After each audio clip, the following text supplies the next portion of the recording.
voulais vous parler, étant donné que à la fin juillet, début août, d'habitude, dans des années normales du monde d'avant, on nous parlait du ballet traditionnel entre les juilletistes et les aoûtiens. Enfin, c'était un des marronniers en fait, de cette absence de sujet qu'il y a souvent pendant l'été, quand c'est pas pendant les vacances, qu'on nous fait passer des saloperies au Parlement. Mais c'est pas de ça que je voulais vous parler, puisque sous le prisme de l'écologie, je voulais vous résumer un article que j'ai trouvé dans Reporter, qui est très très bien, Reporter, TE2RE à la fin, dont je vous conseille la lecture, hein, que j'utilise pour ma revue de presse assez souvent, qui nous parle de la fin des vacances comme étant quelque chose finalement de plutôt souhaitable. Alors l'article commence par nous rappeler, en nous citant inégalité.fr, que chaque année, 46% des... Alors, l'article, je vais te le retrouver. Vacances et si on arrêtait le tourisme. C'est un bien fou. C'est dans les séries d'été? Vacances et si on Heu, arrêtait le tourisme du ah oui, c'est 25 bon, je l'ai. juillet par Je Émilie l'ai, je l'ai. Masselin. Il est là. De temps libre, effectivement, parce que le temps libre, c'est nécessairement de partir à l'autre bout du monde, quelles qu'en soient les conséquences, même si ça peut être plaisant à bien des égards. À d'autres égards, est-ce qu'on ne nous façonne pas pour le vouloir, que ce soit socialement, en termes d'image que ça renvoie, ou en termes de classe que ça renvoie. Et donc voilà, oui, l'article qui commence par rappeler que 46% des Français ne partent pas en vacances, enfin ça c'est un autre article d'inégalité.fr, et donc 2 tiers pour des motifs économiques, faisant justement de ce sujet l'un des marqueurs de classe les plus saisonniers. Tu pars où toi cet été? Ah bah avec Juliette on va aux Maldives, et vous? Ah nous on va peut-être rester. Ouais, bah en fait généralement ça reflète un petit peu, ouais, un certain standing, un certain style de vie. Mais les vacances sont un décentrement justement par rapport au travail, au chez-soi et à son rôle habituel, explique le sociologue Pierre Perrier, qui a répondu aux questions de reporters pour cet article. On est ailleurs et autres, on s'efforce de coller aux obligations sociales qui pèsent sur les vacanciers, être détendu, positif dans l'ambiance, dans un endroit forcément merveilleux, entouré de proches et notamment d'enfants heureux. Cette image du bonheur largement entretenue par l'industrie du tourisme conduit à un surinvestissement des vacances. Sauf que ce modèle du tourisme de masse craque de partout. En 2019, 1,5 milliard de touristes ont parcouru le monde contre 25 millions en 1950. Sacrée augmentation tout de même. Le bilan écologique de cet essor est catastrophique, oui, parce que la façon de voyager aussi a sûrement évolué depuis 1950, où on prenait probablement un peu moins souvent l'avion, et peut-être plus le bateau, par exemple. Alors après, il faudrait comparer, oui, parce que tu mets beaucoup plus de monde sur un bateau, quelle que soit la quantité. Euh, ouais. Pollue énormément, mais il faudrait faire quand même le distinguo, tu vois. Par exemple, il n'y a rien qui pollue plus qu'un jet parce qu'il n'y a presque pas de voyageurs pour une quantité de fuel peut-être inférieure, de kérosène peut-être inférieure à celui d'un gros avion de ligne. Mais proportionnellement au nombre de voyageurs, l'empreinte carbone est plus importante. Et donc voilà un bilan écologique catastrophique, nous rappelle Reporter. Le tourisme représentait 8% tout de même des émissions mondiales de gaz à effet de serre. Il n'y a pas que les pets de vache en 2013, soit 4 fois plus que les estimations précédentes. Alors je ne sais pas si les estimations précédentes dataient elles aussi de 1950. En 2018, plus de la moitié des touristes internationaux qui ont franchi une frontière l'ont fait en avion. Le tourisme favorise aussi l'artificialisation des sols, la spéculation immobilière, la gentrification, la fameuse, puisqu'on parlait de Lyon, c'est souvent Usul qui peste contre la gentrification de la Croix-Rousse. Peut-être que Saint-Michel à Bordeaux suivra le même modèle, qui sait. En tout cas, c'est ce qu'ils essaient de faire. La surconsommation d'eau et la pollution. Ceci partout dans le monde, de l'île de Bocaray aux Philippines, fermée 6 mois en 2018 pour venir à bout des conséquences désastreuses de la surfréquentation touristique, au littoral français, envahi de résidences secondaires, inoccupées une partie de l'année, mais ça c'est encore un autre problème, celui du logement, ou de l'absence de logement, ou du mal logement, et aux dunes dévastées par les touristes. 52% des détritus polluant la Méditerranée proviendraient du tourisme balnéaire, dont des seuls États membres de l'Union européenne. Alors je ne sais pas comment ils déterminent que ça vient juste du tourisme des membres de l'Union européenne, ou si c'est des déchets faits par, je sais pas, des Américains, des Japonais, je ne sais pas. Mm. Les montagnes n'échappent pas au carnage, hein, il n'y a pas que les plages, on va pas faire de jaloux. Couverte, oui, parce que je vous prenais l'exemple des Maldives, mais où est-ce que tu pars cet hiver? Ça, c'est pareil, c'est bien vu. Il faut que ça fait limite mal vu de ne pas partir au ski en hiver. Moi, j'y ai jamais été de ma vie, hein, mais bref, du coup, je passe pour un extraterrestre auprès des gens. Couverte de remontées mécaniques, de canons à neige et de retenues Ouais, je sais pas. Bah, déjà, ouais, on partait pas en vacances 1 milliard de fois par an, mais moi, en fait, pendant mes vacances d'hiver, ma mère me faisait faire des stages qui n'étaient pas obligatoires. Mais bon, je la remercie, quelque part, ça m'a servi. Ça m'a justement, je passais mes vacances dans la rédaction de l'actu, un journal. Donc voilà, peut-être que ça a influencé ce que je fais aussi aujourd'hui, sans doute. Exactement. Ou sans doute pas, parce que justement, c'est assez drôle de voir toutes ces personnes qui font jamais de sport le reste de l'année et qui, par contre, l'hiver, ah bah là, par contre, il faut absolument que j'aille faire du ski. Mais le reste de l'année, tu branles pas un pet de sport et là, il faut absolument que pendant 2 semaines, je vais faire que ça toute la journée. Et du coup, je trouvais, bah pourquoi pas, si pour des gens qui font pas de sport, mais il y avait peut-être des sports qui avaient un peu moins d'impact. Je sais pas, peut-être courir à côté de chez toi, dans un parc, dans un truc. Alors après, oui, c'est sûr que c'est peut-être que la qualité de l'air est moindre qu'en montagne. Donc voilà, les canons à neige, les retenues collinaires pour maintenir le tourisme tout ski.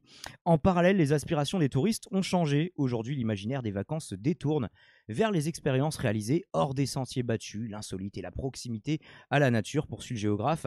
Même si ce désir d'un tourisme plus écologique et respectueux des populations locales n'est pas nouveau, il avait été décrit et décrié en 2005 par le journaliste Julien Blangras dans son roman Gringoland, et aux éditions du Diable Vauvert, écrit après un voyage d'1 an en Amérique du Nord et du Sud. Petite citation: Nous, routards, ne valions pas mieux que les beaufs en club de vacances. Nous nous concentrions sur les mêmes endroits, suivions les mêmes itinéraires et les mêmes guides touristiques formatés. Nous étions les mêmes connards à s'acheter des souvenirs estampillés commerce équitable et à vanter l'incroyable convivialité de nos amis les métèques. Le géographe, fin de citation, le géographe Pierre Bourdieu, pour Bourdeau, et non pas Bourdieu, c'est Philippe Bourdeau, donc je dis n'importe quoi, mais j'avais envie de vous parler de Pierre Bourdieu. Parlons de Pierre Bourdieu. Exactement, bah, mais il faut pouvoir skier partout, hein, dans le désert, everywhere. Ouais, je me souviens que à une époque, le fin du fin, c'était d'aller skier en Antarctique. Il y avait un opérateur qui proposait de le faire, justement. Bah, et là, tu pouvais vraiment te la péter auprès de tes potes. Bon, il n'y avait pas Instagram à l'époque, mais voilà, tu fais le petit selfie. Voilà, bon, bah, en haut des pistes, de l'absence de pistes en Antarctique. Je ne sais pas comment c'était foutu, s'ils avaient des remontées mécaniques ou si c'était que du ski de fond, du coup. C'est possible aussi, mais c'est un tout autre sujet. Et du coup, pour reprendre la lecture de l'article, avec le géographe Philippe Bourdeau, dont j'ai écorché le nom, qui se montre plus dubitatif sur le développement d'un potentiel tourisme vert, en y mettant des guillemets, tué dans l'œuf, selon lui, par sa prise en main par les acteurs traditionnels du tourisme de masse. Citation toujours: Dans les stations, tout le monde ne parle que de transition, mais on fait mine de tout changer pour que rien ne change. La célèbre citation du Guépard. Avec des dameuses à hydrogène plutôt qu'au diesel, par exemple, et des remontées mécaniques pour faire du VTT plutôt que du ski. Personne n'a envie que ça change, ni les opérateurs adossés à des rentes très confortables et qui bénéficient de soutien public, ni les locaux, moniteurs de ski, guides, conducteurs d'engins, parfois de génération en génération, qui ont investi dans leur passion et sont attachés à ce patrimoine. Il faut dire que les enjeux économiques sont colossaux. Les 250 stations de ski alpin françaises représentent un marché de 10 milliards d'euros de dépenses réalisées par 10 millions de touristes, 120 000 emplois directs et indirects en dépendent selon... Non. Euh, Bah non, parce que c'est 10 millions de touristes. Donc ça... 120 000 emplois directs, donc, et voilà des chiffres de domaines skiables de France. Je vérifie s'ils restent corrects. Hein, désolé, j'ai petite galère de son. On fait avec les moyens du bord. Plus généralement, le tourisme représentait 10% du produit intérieur brut mondial et 313 millions d'emplois dans le monde en 2018. Alors, et en France, c'est 7% du PIB. Alors, je pensais que c'était encore plus, vu qu'on est un des pays les plus touristiques au monde. Mais après, c'est en proportion du reste du PIB. Il y a des pays où il n'y a vraiment pas grand-chose comme secteur d'activité en plus du tourisme, ou de façon marginale, alors qu'en France, il y a quand même d'autres choses qui viennent le constituer. Mais on serait le pays le plus visité du monde, 7% du PIB, tout de même, 2 millions d'emplois en France, qui poussent plutôt le gouvernement, vous l'imaginez bien, à l'encourager et même à le développer. Alors, faut-il réformer l'imaginaire du tourisme ou carrément l'abandonner? Pour l'essayiste et militant écologiste Henri Morat, la réponse est nette. Quelle que soit la forme envisagée, il n'y a pas de tourisme écologique possible. tout simplement. Ceci parce que le tourisme repose sur la marchandisation du gratuit et la captation par la sphère marchande du temps libre et des économies des travailleurs. Un discours porté par Rodolphe Christin avant lui. On a beaucoup parlé de honte de prendre l'avion, ils évoquaient ça un peu plus tôt dans l'article par rapport à la Suède, mais cette réflexion sur les transports n'est pas une remise en question fondamentale du modèle, seulement une adaptation qui vise à faire croire qu'on va pouvoir faire du tourisme avec un impact moindre. C'est illusoire. Pour diminuer l'impact du tourisme, il faut moins de tourisme. Le tourisme est un canard sans tête, une technologie zombie, renchérit Philippe Bourdeau. Alors oui, on le réinvente à la manière du nouvel esprit du capitalisme avec expérience d'immersion cosmo-sensorielle en pleine nature, marche afghane, yoga et contemplation, ironise-t-il. Mais il repose toujours sur un imaginaire consumériste, hédoniste et narcissique. Hein, c'est le moment où tu prends le plus de selfies. En fait, limite, tu le fais plus pour les réseaux sociaux que pour toi, des fois. Enchâssé dans un modèle productiviste. Pour moi, la réinvention du tourisme et de l'imaginaire qui est associé est une impasse.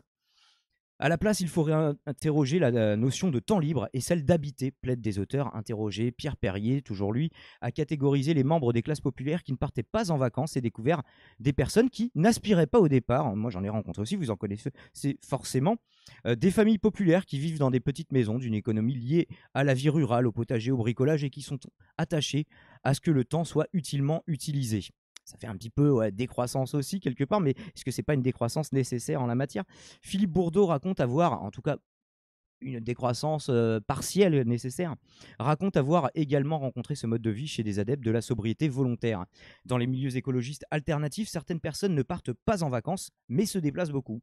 Elles ont adopté une mobilité conviviale, activiste et festive qui n'est pas du tourisme, mais une manière de découvrir et partager des luttes et des prises de conscience avec souvent une hospitalité gratuite. Reste que la critique du tourisme reste compliquée tant il imprègne les désirs et les fantasmes. Mais une critique radicale reste difficile à porter encore aujourd'hui, notamment parce qu'une partie de l'imaginaire du tourisme s'est bâtie sur la proximité à la nature et l'amitié entre les peuples, ce qui est paradoxal car prendre conscience de la fragilité de la vie sauvage en se rendant en avion et en jeep dans une réserve du Botswana participe à la destruction de ces milieux. Et, et je vous invite à lire l'article in extenso si le sujet vous intéresse évidemment. Chez soi. Moi, j'ai de la chance, je suis en Corse, hein, donc la plage où on est allé hier, elle est à 10 minutes de chez moi et il y a des gens qui font des milliers de kilomètres pour venir en profiter. Donc c'est clair que quand on a cette chance-là, forcément, c'est plus On n'a pas simple. le son de Mais Kelly, moi, pardon. j'aurais une take, c'est que les gens qui veulent vivre voilà, des vacances l'été à la plage, ben, vivent à l'année dans ces maisons qui sont conçues pour la plage, en fait. Tu vois ce que je veux dire? Moi, j'en vois plein, enfin, il y en a beaucoup, beaucoup en Peut-être que Corse ça les qui sont saoulerait au bout d'un vides. moment. Hein. Ils sont vides l'hiver, ouais, mais parce que justement, ce qu'ils veulent, c'est C'est de ça que consommer parle le lieu, la tu vois. Donc, chanson de Francis Cabrel que j'aime beaucoup, Hors saison. Bon, les gens ils pensent que ouais, tout le mais c'est temps ça. avec Petite Marie, mais il a fait d'autres trucs, hein, Francis Cabrel, que la Et corrida tu avec Petite vas. Marie. Merci Eliarev pour le soutien depuis 5 mois. Et maintenant, vous avez des petites badges d'abonnement. Regardez comme ils sont magnifiques. Faits par Kouro, qu'on C'est beau, embrasse. hein? Mais du coup, tu as des villes comme Porto Vecchio, Saint-Florent, même autour d'Ajaccio, etc. Tu as des villes qui sont littéralement mortes, hors saison. Littéralement mortes, où il y a voilà, tout petit nombre d'habitants. Et l'été, par contre, il y a beaucoup trop de monde. C'est saturé. Il y a des voitures dans tous les sens. Il y a des gens dans tous les sens. Là, nous en Gironde, c'est le Et bassin donc, d'Arcachon qui est comme ça, voilà, typiquement. cette vie en saison, elle est aussi liée au fait que les gens doivent travailler énormément et ensuite, sur leurs vacances, ils doivent avoir en un temps concentré tous les éléments qu'ils recherchent, tu vois, le soleil, la plage ou la montagne. Enfin, il faut que ce soit consommable rapidement parce que, voilà, c'est travailler dur, se reposer fortement, tu vois, c'est ce truc-là. Genre, il faut que ça aille vite, voilà, sur les vacances qu'on projette, on prend des photos et puis on retourne travailler, tu vois, c'est cette idée-là. Alors que découvrir des lieux, ben, on pourrait le faire sur un temps beaucoup plus long si on récupérait justement notre temps. Tu vois, si on sort du modèle capitaliste, on aura beaucoup plus de temps pour être, alors pas des touristes du coup, mais des visiteurs, tu vois, aller découvrir vraiment des endroits et que les gens aient le temps de nous accueillir, de nous recevoir et que ce soit à dimension humaine et pas dans une logique de consommation permanente et faut que ça rapporte du pognon. Parce que c'est ça aujourd'hui, c'est ce qu'ils disent dans l'article aussi, ce qui était gratuit avant est maintenant dans la sphère marchande. Et en Corse, c'est un changement culturel qui est assez profond. Parce qu'avant, l'hospitalité corse, c'était ne rien demander en échange. Tu vois. Aujourd'hui, Airbnb. Donc, Mais justement, en fait, moi j'avais déjà c'est imaginé un modèle de Airbnb qui soit pas fait pour gagner de l'argent, qui soit géré par la collectivité, où tu pourrais mmh, simplement échanger plutôt que d'avoir des maisons qui ne servent que aux touristes 2 mois par an. Et ben justement, les 2 mois où tu pars, et ben toi, ton logement il est vide pour quelqu'un d'autre qui pourrait, enfin pour les gens qui seraient volontaires à ça, quoi. Mais en mode échange de bons procédés. Tu pars en vacances pour pas cher du tout, et en fait, tu pars chez l'habitant et d'autres mmh. habitants pourront venir chez toi s'ils sont intéressés par ta région. Ouais.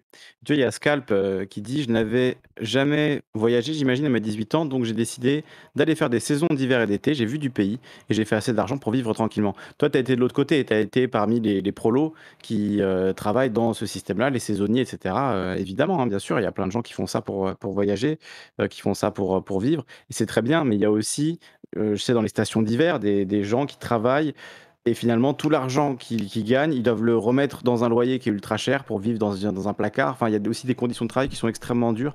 Donc, Ça c'est pas déconne, non tu plus fais la ah vie ça idéale, la marche. vie de saisonnier. Mais c'est vrai qu'il y a ce côté où, bon, profite un peu j'allais dire du meilleur des deux mondes, mais pas vraiment, parce qu'au final, tu travailles quand même, mais au moins, tu peux profiter un petit peu de cet aspect vacances, etc. Quand tu travailles, voilà, tu fais une saison à la plage. C'est quand même plus cool que de faire une saison à Paris dans un bar.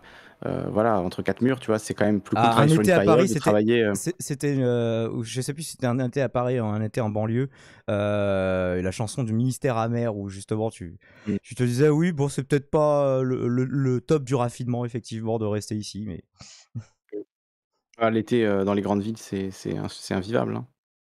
Donc tout le monde a envie de bouger, tu vois? C'est ça le truc, c'est que c'est normal. bah, Sans ce ça travail, je dépend. n'aurais jamais vu la montagne. Bah, après, c'est trop cool que T'as tu aies des gens qui sont pu le déjà dans vivre une comme ça, région qui est c'est cool. cool, bah, par exemple, toi, c'est peut-être le cas aussi, peut-être que des fois tu te dis: «Bah, en fait, on est bien là» et moi, je me Ah bah, souviens clairement. que j'étais parti 2 ans consécutifs dans le Var. Alors j'étais parti avec, une faible empreinte, hein, parce que j'étais parti en train avec, mon sac à dos de ma tante, quoi, donc et d'ailleurs, ça a été tout un périple pour y arriver. Et je me souviens que là-bas, j'avais rencontré des potes d'ailleurs qui m'ont. En fait, avec qui je suis devenu tellement pote que justement, ils m'ont hébergé après quand je pouvais plus me payer le camping. Et eux, ils me disaient, mais nous, je lui dis, mais toi, du coup, tous les étés, tu restes là. Il me fait, ouais, ben pourquoi je partirais. Il y a tout là. Bah, oui. Tu as des rivières, des montagnes à côté, la plage et tout, tu te régales, hein. Dans le Var, tu disais? Ouais, le Var, Le c'est Var, super cool. c'est plutôt stylé, ouais. C'est Au plutôt niveau des joli. paysages, en tout cas. Ouais. Mmh. Ouais, bah, je me souviens, j'étais parti 2 étés à La Capte, c'est très très beau. Il y a aussi tous les marais salants, enfin je sais qu'ils produisent du sel là-bas. Et Mmh. voilà, ça faisait des petites balades sympas. Enfin bref, voilà un Ouais. sujet peut-être vers moins de vacances, comme vers moins de consommation de viande, en fait des choses évidentes parce qu'en fait ce n'est pas soutenable écologiquement. Après, tu sais, ce modèle, de tourisme, il a quand même un impact puisque en Corse, les gens, certes, l'été, ils trouvent ça stupide de bouger ailleurs, tu vois? Bon, il y en a qui le font, hein, qui vont quand même, aux Baléares ou je sais pas où, mais ça reste une minorité. La plupart des gens ont conscience que, bah, tout le monde veut venir là l'été, donc la plupart des gens remontent dans leur village, tu vois? Vont vivre la vie d'été qui est différente. Mais il y a aussi beaucoup de gens qui, l'hiver, ben, vont aux États-Unis, tu vois, voyagent dans le Mm. monde entier et cetera. Donc c'est pas parce que tu as l'été, proche de toi, des activités touristiques et cetera, enfin, que les touristes veulent faire, en tout cas, et que toi tu vas faire, voilà, comme aller à la plage, et cetera, que tu vas pas par ailleurs voyager, si tu as les moyens évidemment, hein, tu vois? Si tu as les moyens de le faire, voyager dans le reste du monde, quoi. Donc Mm. ça Mais ne résout pas tout non il plus. y a une forme de pression sociale quand même, justement, amenée par les réseaux sociaux, exacerbée. Avant, bon, on te montrait, voilà, on t'envoyait une carte postale, on te montrait les photos de vacances et ça te faisait chier un petit peu généralement, mais tu regardais par politesse. Aujourd'hui, les gens, dès qu'ils partent, ils vont te saturer de photos sur les réseaux sociaux et tu te dis, ouais, ouais, bah, j'avoue, ils partent, ils ont l'air de bien. Et t'as envie de pouvoir montrer, hey, regardez, moi aussi, je fais des trucs intéressants, je suis dans Mmh des pays exotiques et t'as envie de le faire en fait. C'est presque mh. plus pour le montrer que tu peux le faire que t'as une vie stylée plutôt que par réelle volonté d'aller dans tel ou tel pays des fois en fait. Mais ce qui ne veut pas dire qu'il ne faut pas le faire du tout. Mais alors après, voilà, est-ce qu'on peut le faire différemment? Il y avait des spécialistes interrogés dans l'article qui disaient, pour moi, c'est illusoire, quoi. Mmh. J'ai 31 ans et j'ai toujours pas vu les Pyrénées, nous dit Astrologie. Les Pyrénées, c'est ultra stylé. Côté espagnol, côté français, il y a vraiment des À moi, les très, très seules belles choses à vacances voir que des 2 j'ai eues ces côtés. dernières années, c'était justement dans les Demande à Pyrénées. Thierry. Et d'ailleurs, je vous ai fait un vlog des Pyrénées, si vous voulez regarder, où j'ai filmé le cirque de Gavarnie, où j'ai filmé le pont d'Espagne. Enfin, j'ai filmé quelques petits trucs sympathiques, si vous voulez regarder. Oui, j'ai fait des vlogs, un seul en l'occurrence, mais voilà, quand je pars en vacances, au moins je rentabilise le truc, je vous ramène des images. Et c'est ma façon à moi de faire genre les réseaux sociaux, tu vois, c'est genre regardez, je viens pas juste avec une photo de merde en mode selfie avec mon smartphone, c'est moi je vous fais des belles images avec mon appareil photo, histoire de me la péter, c'est ma façon voilà de mettre la pression socialement aux gens.